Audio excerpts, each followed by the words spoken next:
Ronald, esse cemitério aqui é realmente um lugar de memória. Se a gente passar por alguns túmulos aqui, a gente vai ver um pouquinho da história de Nova Friburgo, né, pelas pessoas que estão enterradas. Mas aqui tem um túmulo que sempre chama a atenção, de Alexander von Andreia. Fala um pouquinho desse túmulo curioso, que tem uma caveira, e por isso essa lápide sempre chama a atenção. Alexander, ele é um diplomata, né?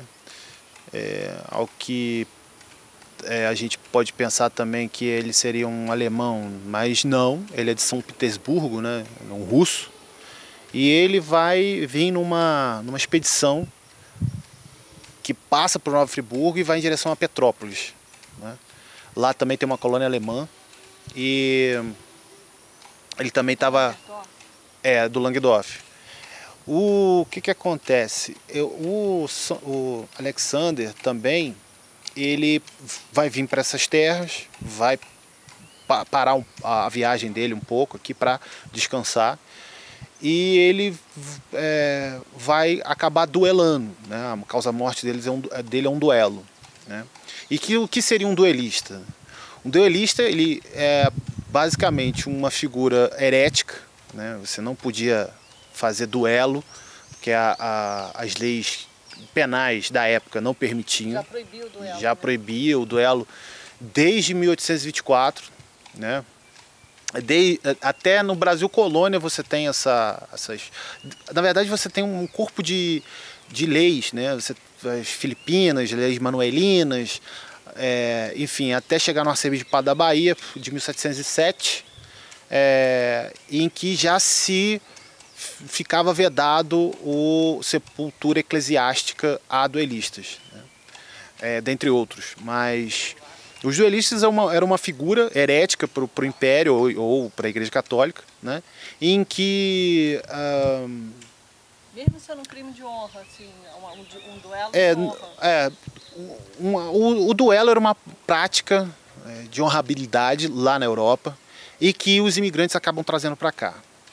Mas isso era muito mal visto pelas estruturas eclesiásticas, né, pelas autoridades eclesiásticas.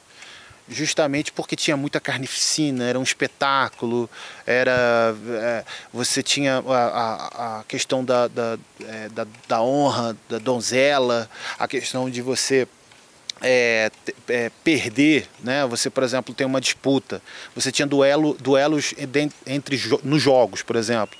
As pessoas, na hora de brincar, às vezes acontecia de se irritar que perdeu no jogo e acaba chamando para o duelo.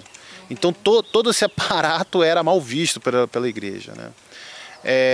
No caso do Alexander von Andreia, essa lápide ela foi trazida num carro de boi, né, lá do Rio, ela foi encomendada. Então a gente tem um corpo encomendado, né? O que seria um corpo encomendado? É toda uma preparação ritualística funérea para enterrar o indivíduo, né? Então, ainda que ele seja um duelista interditado pela Igreja Católica, na hora de enterrar ele como um não católico no cemitério, houve um cuidado, né, no ritual para enterrar esse corpo, né? Além dele ser duelista, né, que ele vai duelar provavelmente a arma de fogo, mas a gente eu ainda estou confirmando isso. Com um outro que não era católico, né? Provavelmente era o Frederic Lambert, que também vai morrer de duelo também, né? A causa-morte dele é o duelo. Ele morre nesse duelo? Os dois morrem, exatamente, os dois morrem no duelo. Tanto é que casa direitinho, data com causa-morte, né? E aí o que acontece? Provavelmente era em face a algum amor, né? Alguma mulher, né? Aconteceu isso também com Euclides da Cunha, né? Que, enfim, clássico, né? Que todo mundo conhece, que ele chega a pegar no flagra o amante dentro da casa dele, né? Com a mulher, e aí ele chama o amante para um duelo de arma de fogo, né? Por que você citou esse caso do Alexander na sua tese? Eu dei um exemplo de como o cuidado com a morte, né, ele é também feito nos protestantes, porque há uma ideia de que só o catolicismo tem o cuidado com os mortos, né? E o protestantismo, carregando uma ideia de secularização, não teria esse cuidado com os mortos. Mas, pelo contrário, né, a gente, mesmo não tendo um aparato simbólico, no caso de estátua, mármore, espalhado pelo cemitério, como aquilo que a gente pode se referir à monumentalidade católica, os protestantes também têm o seu próprio cuidado com a morte. Eles não se afastaram da morte assim, né? Então eu cito ele como um exemplo de cuidado na hora de enterrar uma pessoa não católica, né? Que ainda tem essa relação com a morte ainda.